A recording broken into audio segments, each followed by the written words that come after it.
Okay, so thank you guys, those of you who are still here and those of you who are joining.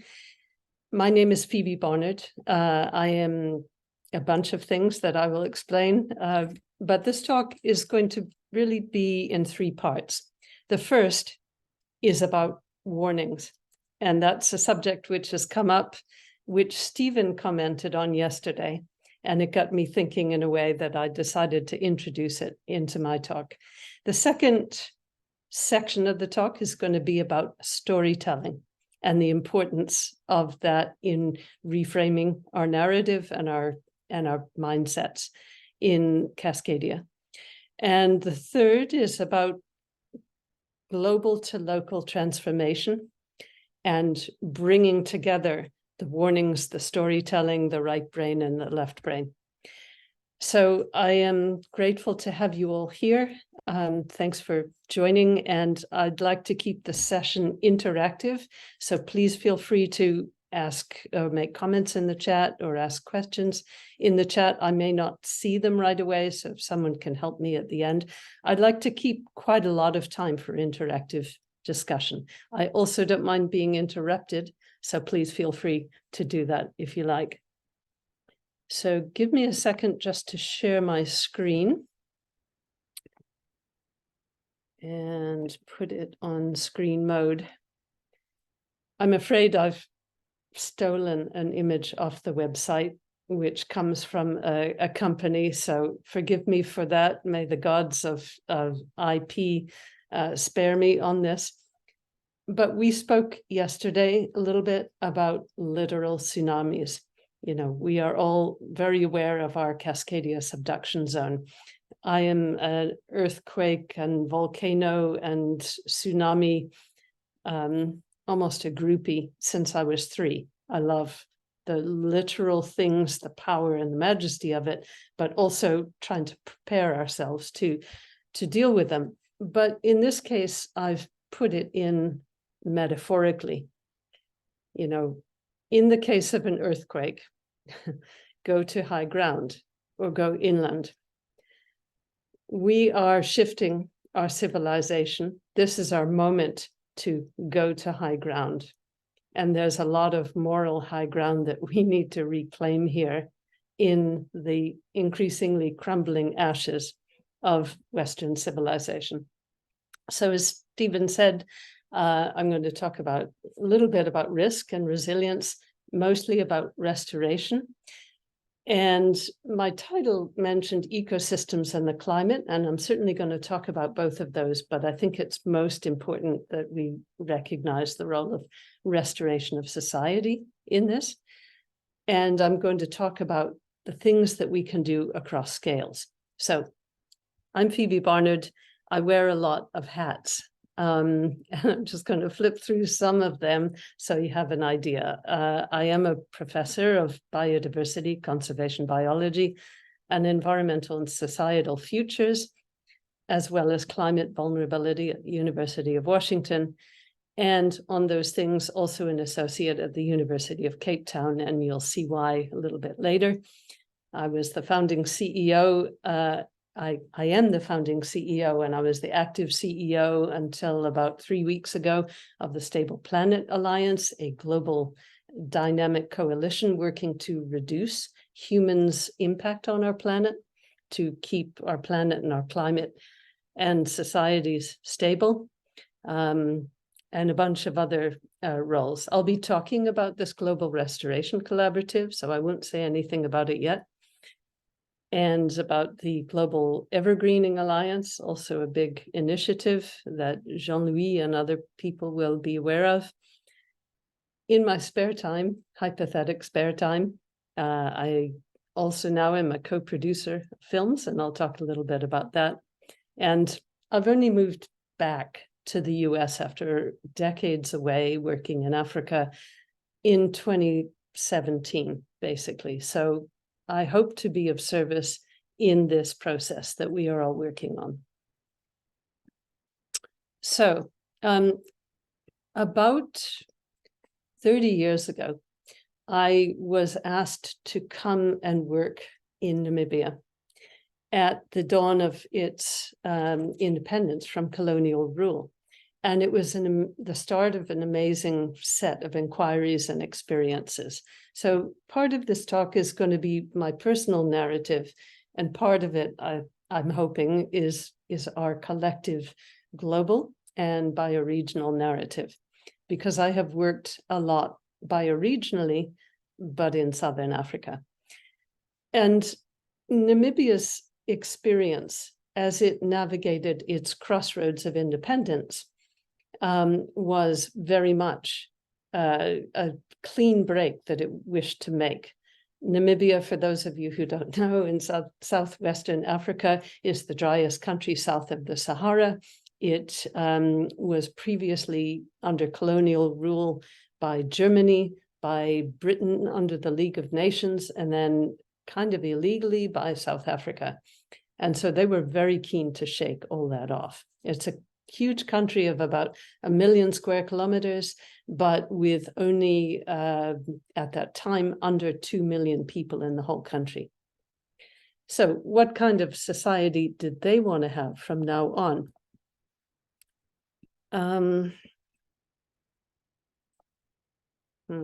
Sorry, you may hear that I'm having trouble advancing.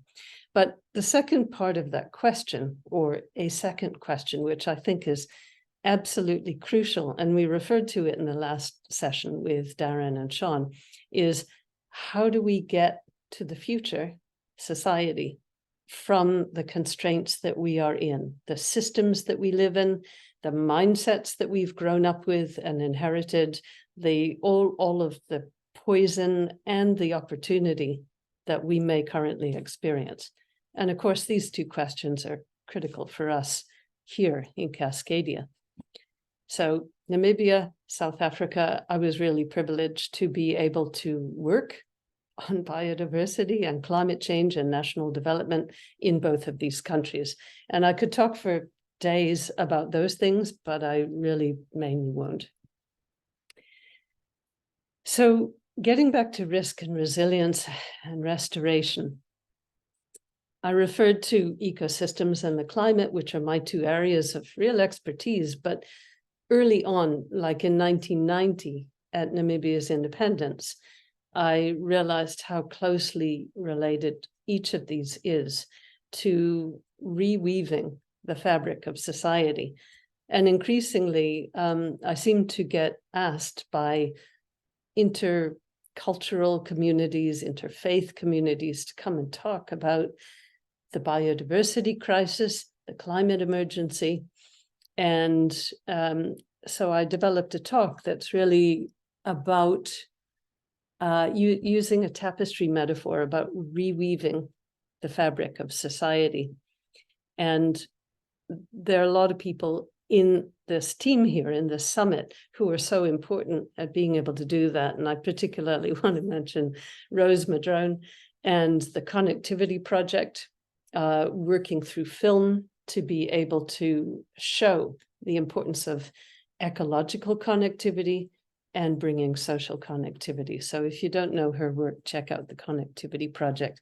It is hyperlinked in the original thing, and I will send that to you, Stephen, so people can use it if they want.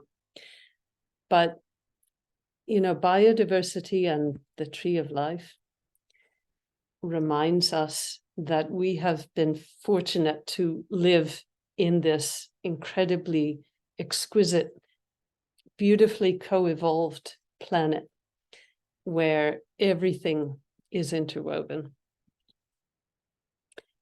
Now, until I was putting this talk together this morning, I didn't even know that there was an indie rock band called A Cast of Thousands.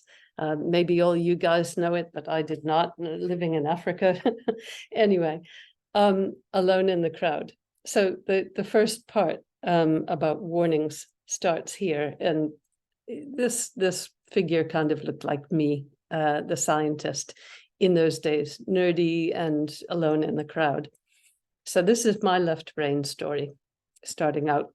And when I was going off to Southern Africa, this is more or less who I was, this young, naive, ornithologist who went down to work for Oxford University. In Zimbabwe was the original plan to look at problems that birds were facing in Southern Africa. But I got sidetracked and started working on a whole bunch of completely amazing, beautiful creatures like these African paradise widers. So I got very involved in a whole bunch of things which were incredibly fun, like sexual selection, natural selection, population ecology, community ecology, evolutionary behavior. And all of these things were incredibly fun. But by that time, of course, I was living in Africa. So it didn't seem to be really smart for me to continue working on, kind of frivolous things, or what seemed to me to be frivolous. But I'm really glad I did them, and I'll get back to that in a minute. So when I got back from Sweden in 1994 with a Fulbright and a PhD, I was asked if I could join the government of Namibia and really start working on the problems that the world was facing. Now, I leapt at this because I'd been I had a much broader interest. And it was clear even in the mid-90s that the world was under duress. I'd been aware of this, like many of us, since I was a kid. So I started getting involved in the science and the strategy and the national policy of helping a newly independent country step into its superpower as trying to do things differently than many of the Northern Hemisphere societies had done. And I set up national biodiversity and climate change programs for that government. But along the way, I started realizing that governments have so many things that they can rely on, early warning systems for all these things, financial shocks and tsunamis and fires and so on. But nobody had one for biodiversity loss, extinction, which is the most permanent. So I took the principles of a tsunami alert system and started setting up systems that would allow us to look at biodiversity. So red is a warning color. Orange is kind of a warning color. This map of South Africa was part of the Southern African Bird Atlas project, SABAP2. And it was a citizen science project, a community science project that allowed volunteers from all over the region. This map just shows South Africa, but this was actually going on in 6 countries in Southern Africa, and would allow people to track what was happening to species in space and time. This secretary bird is a really wonky, quirky, evolutionarily incredibly distinct bird of prey, and it was really declining in most of South Africa, as you can see from this map. The red squares are where 20 years after the baseline, nobody was spotting secretary birds in those grid cells. The orange showed that they were still there, but at a lower rate. The blue cells showed where they were moving to new areas where they hadn't been recorded 20 years before, and so on. So very color-coded way of looking at species loss. So this whole work started to get me thinking about how to package this information so that people could take decisions, whether it was people on farms, people who held land, people in communal land conservancies, which are very common in Southern Africa, or governments, or the UN. So we set up these biodiversity early warning systems in Southern Africa, and they were phenomenally successful and popular with citizen scientists. And there were a whole bunch of these kind of wonky things that I would set up about how everybody interacted, the policymakers, scientists, the statisticians, and the volunteers, etc. But I don't want to go into that in detail, but I want to help paint a picture, because maybe I'll say one thing. When a new species comes into our area, a new bird or a new butterfly or a new wasp or something like that, we might notice it. You know, we tend to notice novelty. What's much harder to achieve is being aware of when species disappear, when they fall through the cracks. So, and if you're taking systematic data collection, which is what a biodiversity early warning system and that bird atlas that I showed you is designed to do, then it helps you systematically record if a species is there or not. So you get a much earlier understanding of when a bird might be at risk of extinction. And in the central little booklet there at the bottom, we were looking not just at birds, but at coral reefs, at butterflies, at plant species, all citizen science projects. It was an absolutely wonderful time. So coming back to Cascadia, of course, Phoebe jumps right into all the government agencies and says, hey, people, I know you're concerned with fish and wildlife that people like to shoot, but isn't it quite important that you're looking at mosses and mycelia in the soil and, you know, slime molds and amphibians and things like that? And they got totally wiped out by all of these horrific graphics like this. And although there were, I have to say, there were a lot of enthusiasts within the government agencies in Washington, for example, it just didn't yet take off. But the principle is there, and all the tools are there for a system that we can, if we wish, launch in Cascadia, even on a smaller community scale than I originally envisaged. So the model of this was the Southern African biodiversity early warning system, but it can be adapted to any place. And I had started for a few years to try and develop it in Cascadia. And here are some of the websites, including a short film that's mentioned there.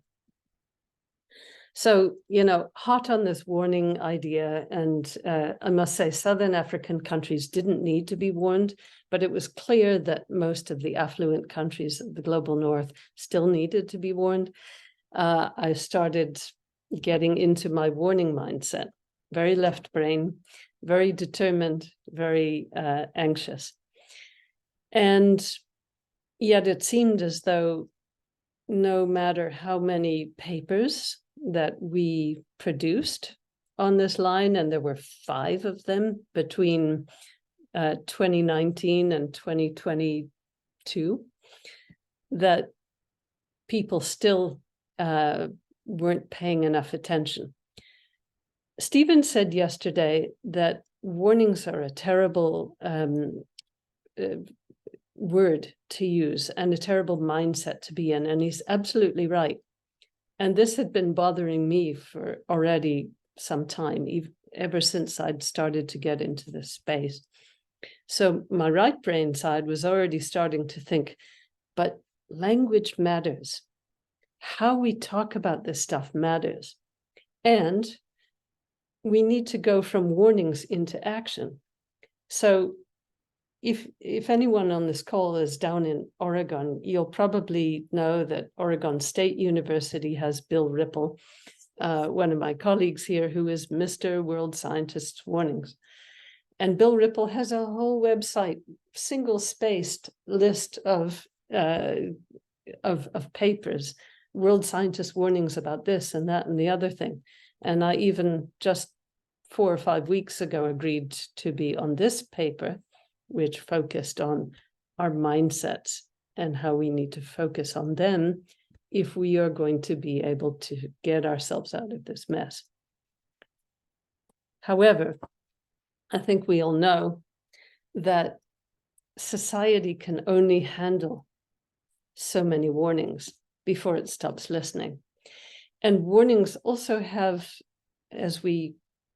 I think we all know, warnings have the danger of tipping people into despair and anxiety, which is the last thing that we want. I would like to say, however, though, in defense to this part of my life, my warning phase and the warning phase of this talk, and the kind of left brain work that goes into compiling all the scientists' warnings, including the warning that we need old growth forests, and we absolutely must protect them using the term proforestation, not cutting them down because the mature trees are so incredibly valuable, not only for carbon, but for biodiversity, soil fertility. In spite of all that drama about the dangers of warnings, I do want to say that they have a certain kind of galvanizing value for governments, for people that may be inclined to just carry on living in business as usual. And so Paul Revere here was the guy who was bringing the warning to society. And what I do think all these warnings has helped do is do a number, get people conscious of the need for transformative change, to introduce fast-track public policies. There are a number of countries across Europe and in Africa that have fast-tracked public policies once they have acknowledged or even proclaimed a climate emergency. Stephen. So I thought, since you want to be interactive, I would insert this here, not just in the chat, because I reflect on this warning thing, and particularly as triggered by yesterday's conversation. I think warnings are important. It's in our current society, when emergencies and warnings and fear have all been used to manipulate us, that I know I've shut down all of these things. It's like the real issues have to be escalated like everything else to be heard above the noise. So the more that we can find ways to stay calm, communicate clearly, and remove the traumas of or manage the traumas of modern society and the way we're manipulated with propaganda, that there's the room to actually hear real warnings, like the system you're talking about trying to create. But, I can take the attitude, your system is as important as all the other things coming into my psyche right now. So it's sort of how do we create that balance in our communities? And that's what I find in this regenerative community, is more and more we're finding that balance. And we may never be able to completely displace what the mainstream is struggling with. Absolutely. And I actually completely agree with you. This is why I started the talk with the warnings, because now we're about to move on. So thank you for that. So, just summarizing the first part and kind of throwing in a few extra random comments. I don't think we are just in a civilizational shift. A shift sounds nice and gradual. I think we need to prepare for a tsunami. We need to accept that this process may not happen smoothly. If we can do it here in Cascadia, then that will be that will be wonderful, and I think we actually have a really good opportunity to do so. But I think it can get messy for a number of parts of the USA and a number of other parts in the world. So we need to prepare ourselves mentally, emotionally, spiritually, economically, politically, socially, for a certain amount of instability. Secondly, getting back to the cast of thousands, we are in society a cast of thousands, and each of us has a role to play.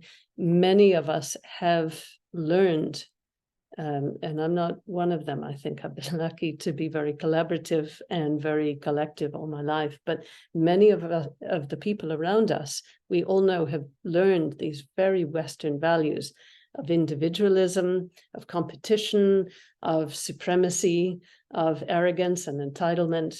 And so we need to navigate all those. That's a bit of a random thought thrown in, but I think it's important. Thirdly, we're playing a game of driving the shift. It's the most important game that any of us could ever do. And we need to introduce new values, which ultimately are ancient, indigenous, traditional values, which have got lost in Western kind of turbo capitalism, as Monbiot describes it. We need to bring new values and new rules, and each choose the ball that we're going to play and get very comfortable with a lot of flexibility in our own identities and a lot of unpredictability. And in this cast of thousands, yes, scientists have a role to play, even if it's only this big. The more important roles, in a way, are economists, activists, futurists, artists, all of us, especially storytellers. And then just to reiterate that warnings have given rise to action all over the world, and they are continuing to do so, and they do drive fast-tracked actions and laws. They're just not happening fast enough. So how do we get on forward from there? So number 2, Phoebe's right brain story. And I'm hoping that this is something that is the story for a number of us as well. This week, when the activation tour came through Mount Vernon, I told the group in Skagit County, Washington, that I was also a filmmaker and storyteller. I'd been a storyteller in science quite a long time before I became filmmaker, but when I met my husband 10 or 11 years ago, I thought, at last, here is a like-minded love of my life with whom I can make films. So John Bowie and I run this production company, Transmedia Vision USA. And the story that I want to tell you now is a global story in which the Cascadia region features a lot. We are making this global documentary series.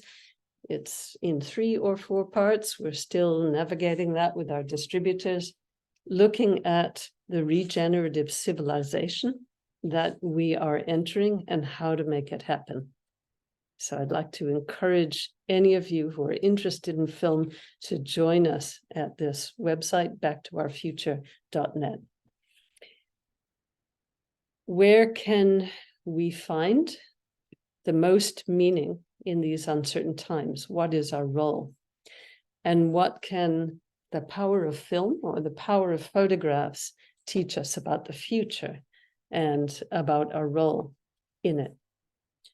I've been, as a super optimistic person, I've been accused of hopium by a lot of the people that follow Jem Bandel. I'm friends with Jem Bandel. We get along well.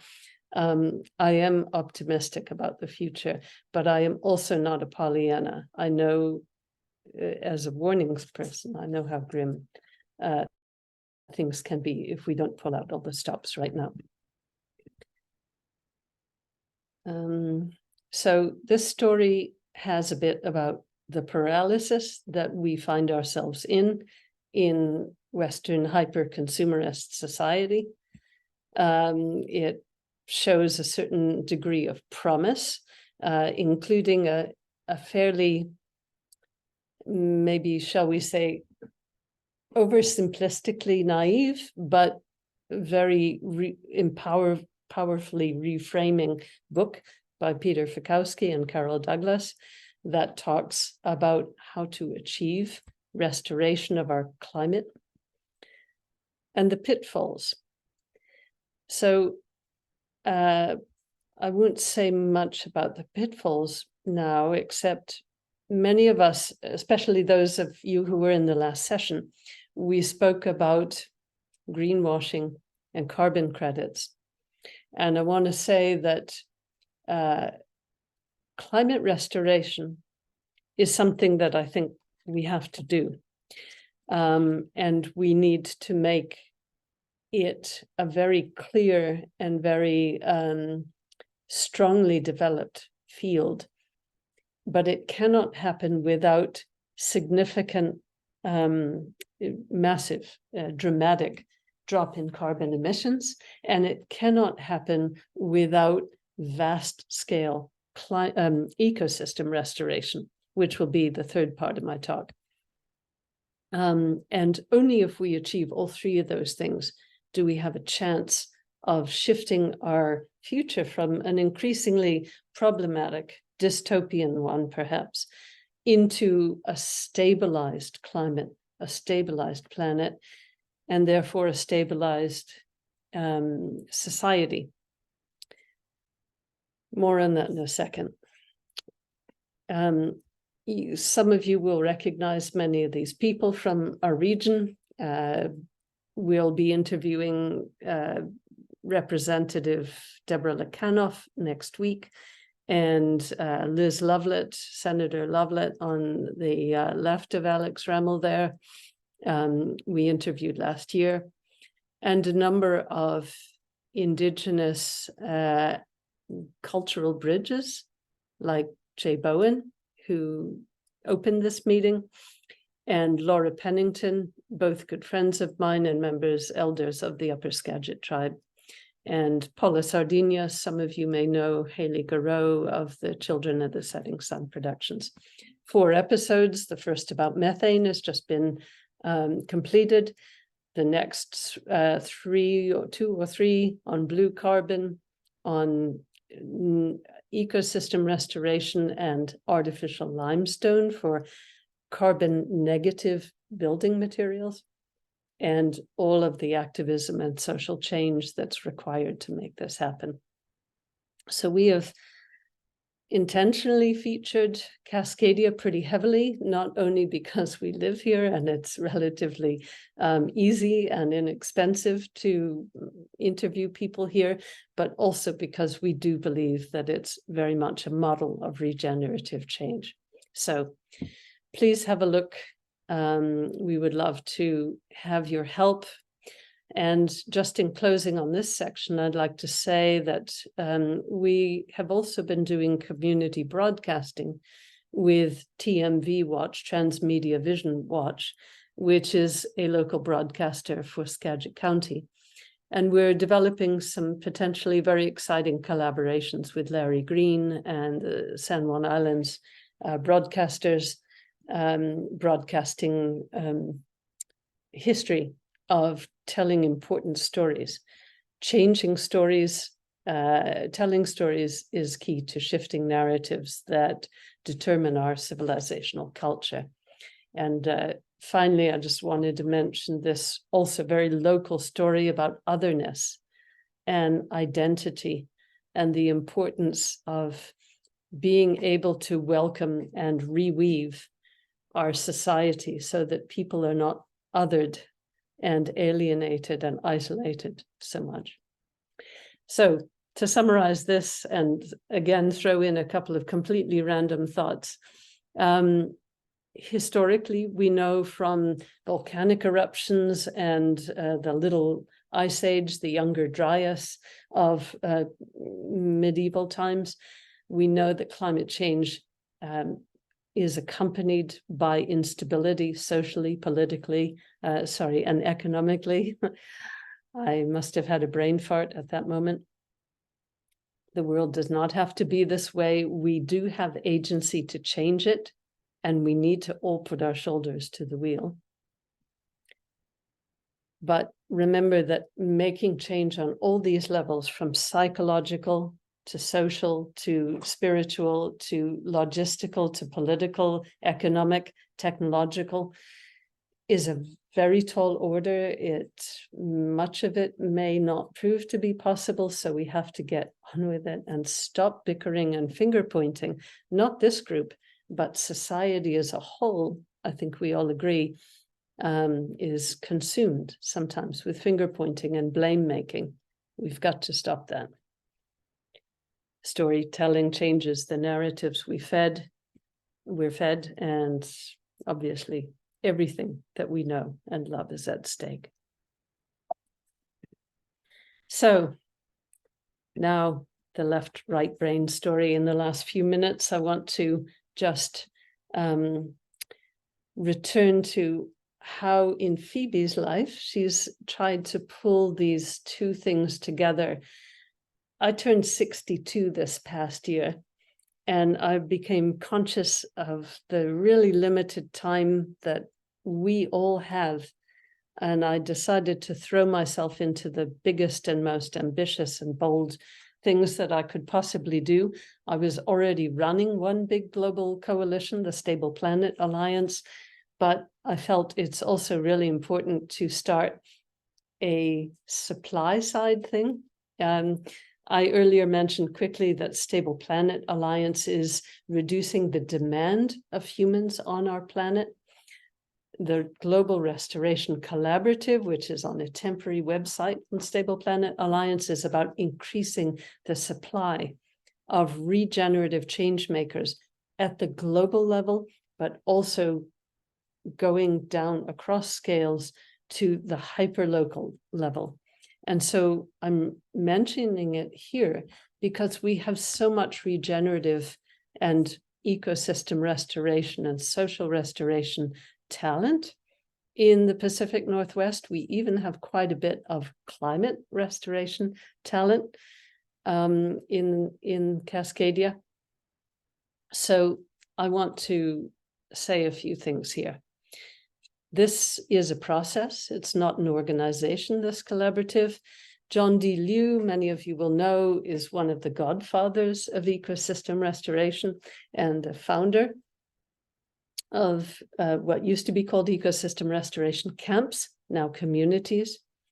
And we got together and started up this big, ambitious plan to align 5, actually 6 groups of people that were not talking to each other and needed to be in order to accelerate restoration at a global scale, to upskill the people involved, to train them where needed, and to cross-pollinate across restoration projects, and thereby to upscale to a really vast scale, and I'll let you know about that.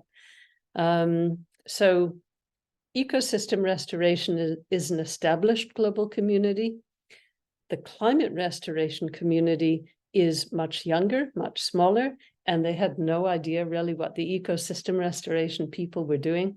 I realized I was in a sacred place to be able to bring those together. But as someone who's done youth mentorship and supervision, academic supervision with youth and women in particular for decades, I realized that I could co-design this with them. So John Liu kind of stepped back and I started convening a co-design group at the global level with input from what I call indigenous cultural bridges. Those people like Jay Bowen and Laura Pennington, who are able to translate across cultures and who know that this future affects all of us. And it's important to work together on this to help those of us in, many of us listening to this call will be of, Western dominating culture, which has a lot of problems listening and is more likely to be shouting. So just briefly, these goals are pretty dramatic.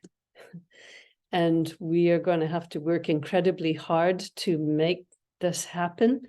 We have just moved this, or we are in the process of moving this initiative into a much better resourced and mandate aligned organization than Stable Planet Alliance. I just want you to notice one thing here. The first 4 or 5 goals are quite technocratic. They're very ecosystem and climate restoration focused, but we want to make sure that the social restoration is equally important.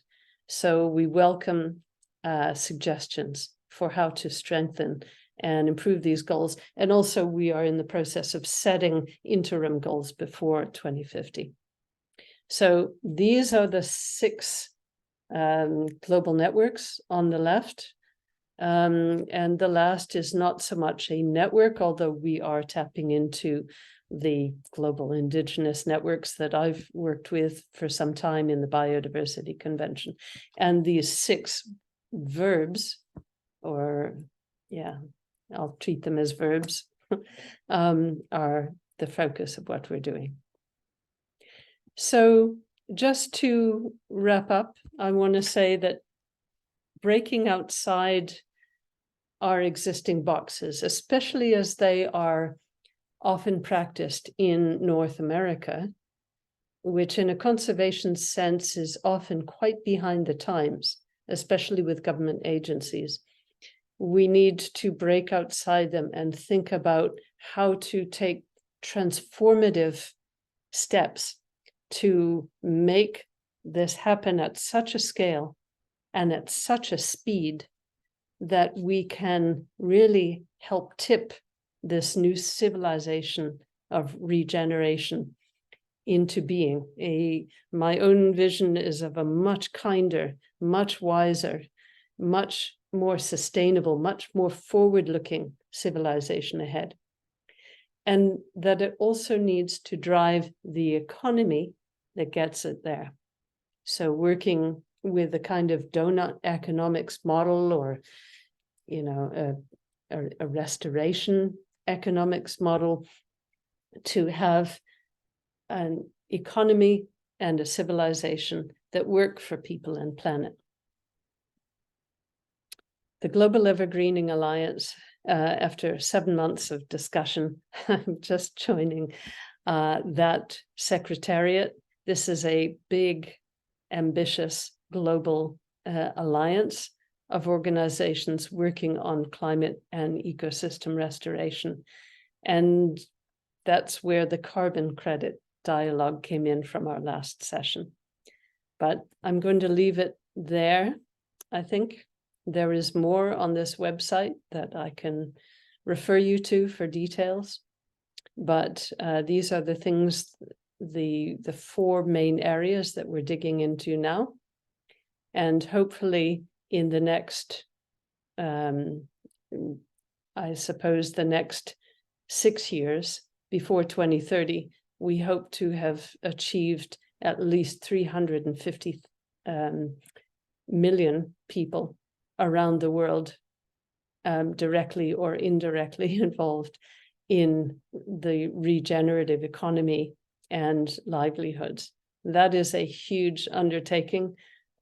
We need you guys, we need all of us in Cascadia to help make it happen. And so with that, I will just say, I feel that we are in a really special place in this summit and with this activation tour. I really want to again thank not only Joe Brewer, but also Claire and Brandon and Stephen and the other people engaged in making this happen, Tanya, and the beatniks who have been accompanying Joe. Fabulous people, and everything we know in love is at stake. So let's get on with it and make this new civilization happen. So working faster and more wisely, restoring these things go hand in hand. Let's make it happen. Thank you so much.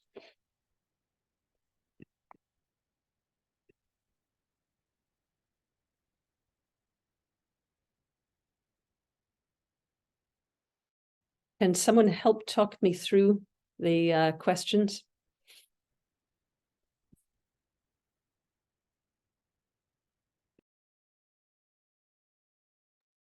Thanks, everyone. Yeah, thank you so much, Phoebe. That was amazing. I see Larry's quick off the mark with a question. Larry, do you want to go ahead?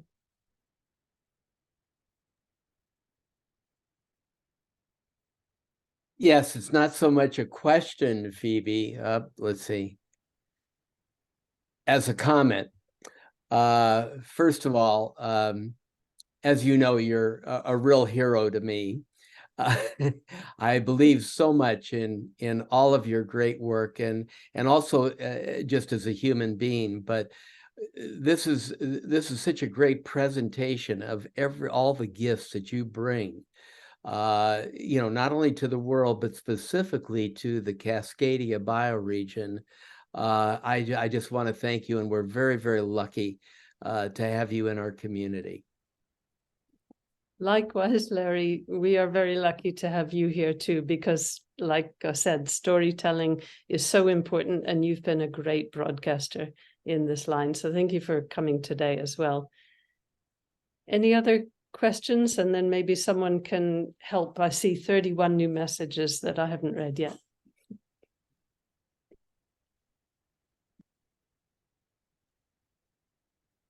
Phoebe, I have been scanning the messages. I'm not sure that all the messages are questions, and some of them rolled over from the last session, just so that Yeah, thank goodness for that.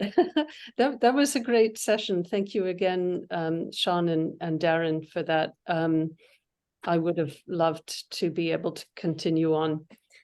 Jean-Louis? Yeah, Phoebe, and it's so great, and I think you and I only had one chance to speak directly, so it's really nice to see your full presentation, so thank you. I have two questions. These are both observation questions, just based on where I sit, right? I mean, I'm here outside Seattle, both exploring this very edge work and also immersed in our current realities, right? And I see two things that are really major hurdles, and of course, all of us are working to overcome them. One is what I would call the narrative around the world that we're in and the world that we're seeking. And so much of the narrative that so many of us are still immersed in, engulfed in, is so different, right? And I know personally the efforts that it has taken even for me to start understanding what that future world could look like, let alone starting to make baby steps, right? And then I look around me and I'm like, all right, there's a lot of work to do. And then the second thing is the economy, right? That without profound economic transformations, and again, I'm here in Seattle, surrounded by Amazon on one side, Microsoft on the other, Boeing on the other, and I don't know, like Expedia on the other, right? I mean, it's like overwhelming, right? I mean, it's all around. Everybody's employed by those companies. They're very happily making good careers with these companies, feeding families, putting their children through schools. And, they don't want to talk about this stuff. Let's face it, they may be aware of it, but they're like, yeah, I'll do some community gardening on Saturday morning, maybe, right? So how do you view, and based on your long experience and having fought those fights, like, how can we get that done, right? How can we bring truly a critical mass along without forcing people in, but truly inviting them in a way that will be well received? Yeah, merci. That is for sure the $10,000 question. I've changed my mind about a few things in the last couple of decades. And in some cases, I've changed them back a little bit again. And one of those is about the role of corporations. I mentioned the Millennium Ecosystem Assessment in the last session, where I'd been lucky to be on the board and the executive committee of this big global effort to look at how the state of the world was supporting human health and well-being and economic livelihoods. I was really surprised to have a bunch of global multinationals in the World Business Council and Sustainable Development come and take part in this process. And it was, and we also worked to my horror, because I'd been boycotting them for years, the Shell Scenarios team. Now, anyone who works in science and the future knows that Shell has an amazing scenarios team, but they, I found out, were really isolated within the company. The left hand did not know what the right hand was doing. And they were, you know, a bunch of really progressive, forward-thinking people that were fighting against, farting against thunder, one might say. So now, of course, we've had Al Gore and other people railing against the industry in a way that I think appropriately condemns those who are acting in bad faith. As you said earlier, Jean-Louis, bad faith actors, bad faith buyers are trying to exploit our existing capitalist system rather than try to nudge it in the right direction so that we can completely reform the economy that we have. I don't know what the answer is, except I think it's really helpful to formalize the way we think about distinguishing bad faith and good faith actors. And that goes for everything we do as humans. You know, traditionally we had to identify who was dangerous, who was coming into our clan, and who could be trusted.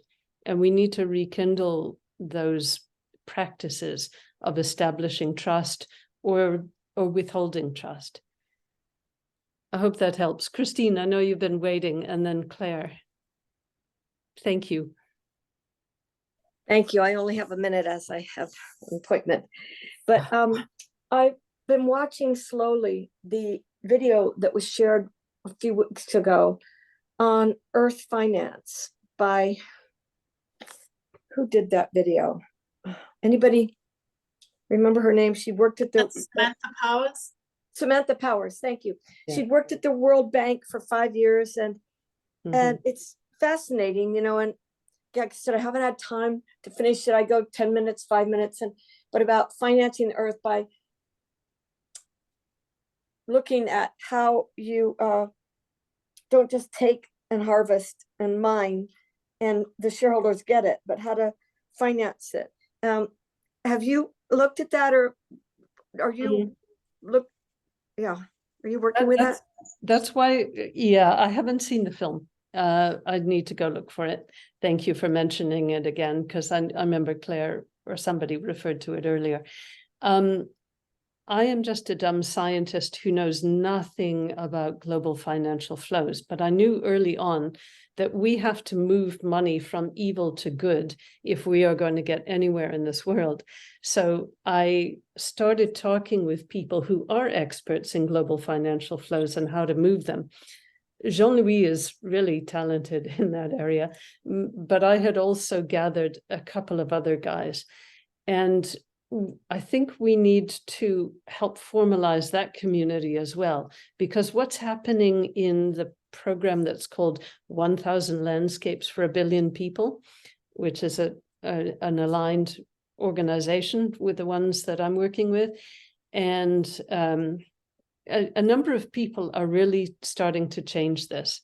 So I hope that we can all increasingly focus on finance. There were some very interesting talks already in the summit. So no answer yet, but we're working on it. What's the name of that 1 billion? Can you repeat that again? Which one? The 1 billion people. Sorry, 1 billion landscapes. No, sorry, 1,000 landscapes per 1 billion people. 1,000 landscapes per 1 billion people. Okay. Yeah, I think I can come up with it. At least I'm going to put something in the chat that will, oh no, sorry, that will, I know you've got to go.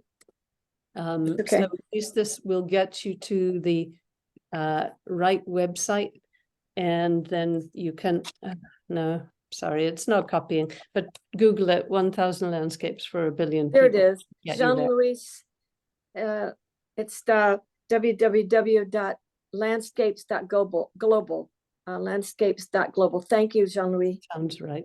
Thanks, Jean-Louis. Okay, thank you, Christine. Appreciate that. Claire. All right, thank you. Yeah, I wanted to go back to when you put up the goals. Thank you so much. That's amazing. And I'm excited about our common connections from Southern Africa. Yeah, yeah, me too. Is with your project, the Global Restoration Project, and what I'm wondering about, because when you put up those goals, it made me feel like, as you referred to them, they're much more, the first few ones were maybe more focused at an institutional government level, it feels like, because communities wouldn't be engaging with goals like that articulated in that way. It's not that they wouldn't be part of it. And I'm just wondering how you pitch the message to decision makers and bottom up people on the ground. I'm just kind of seeing that sometimes what's needed and the conversations that are needed at the grassroots, sometimes those conversations are very different, and yet we're aiming towards common goals. It's not that it's not, it's just that the when it starts to sort of become abstracted and sort of removed from the landscape, people get lost, and yet governments can't deal with the kind of aggregate detail that we need to be the heart, basically relationship-based organizing, because it's connection to the land, it's knowledge of like what is it that your heart needs to protect that's here. That needs to be very strong at the grassroots. It cannot be something that's fully incorporated at the level. Anyway, it was that sort of tension that I guess I wanted to ask you about. Sure. And, being mindful of the time, I'll just say one thing. Biodiversity itself is often communicated in 4 different ways of love and loss and need and want, I guess. I can't remember what the 4th one is, but those messages go differently to different audiences. So the governments are looking at need, and humans at local level, we often look at love and loss or want. And so we need to articulate those things that way. I have 4 different board members of the UN Decade on Ecosystem Restoration on the Global Restoration Collaborative, and that's helping navigate that. But this collaborative is much less than a year old. Shane, Brian, I really want to talk to you, but I'm also aware that we need to end, and I want to give people a chance to breathe. Can we communicate one-on-one another way? Yeah, we can. I have something to add to what you're saying, if we have time for that. You were breaking up on my system, at least. Oh, let's talk in sorry. Is it better now? Maybe. Try quickly again. Sorry, everyone. Okay. Who needs to stand up and breathe, please do Yeah. so. Yeah, just what Claire was saying is really important, because so much of the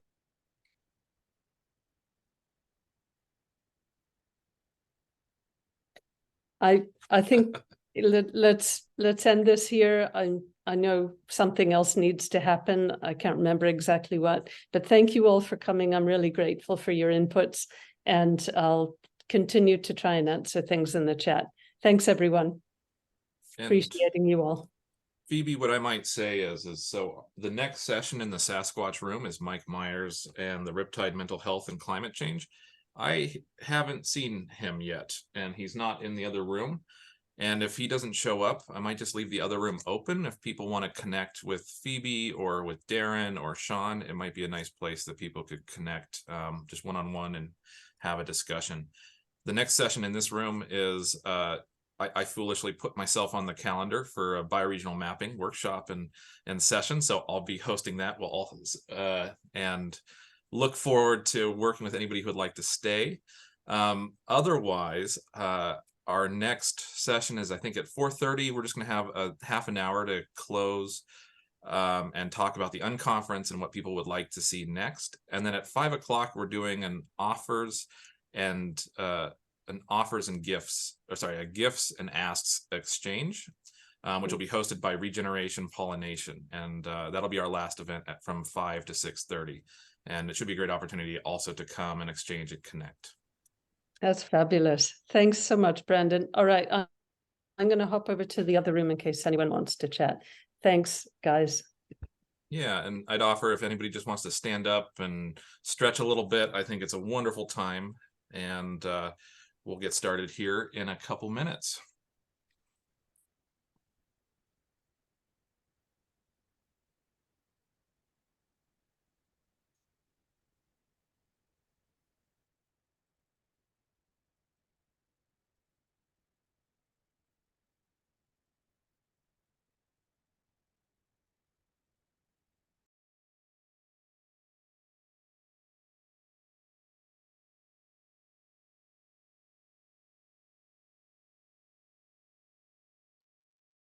So while we're waiting, I would love to actually open up not just with a straight presentation, but if anybody would like to just go and Google and find a bioregional map to share with the group about your home, that would be wonderful. I'd love to open it up and offer people a chance to do a quick screen share, 1 or 2 minutes, where they could share a bioregional map of where they live. And a bioregional map just means a map that reflects the natural geographic realities of the place without the arbitrary lines. So no national lines, roads, or businesses. So we'll probably come back at about 3:05 and then we can get started. But if people would like to stand up, stretch, find a cool map, I would look forward to seeing what people might have to share.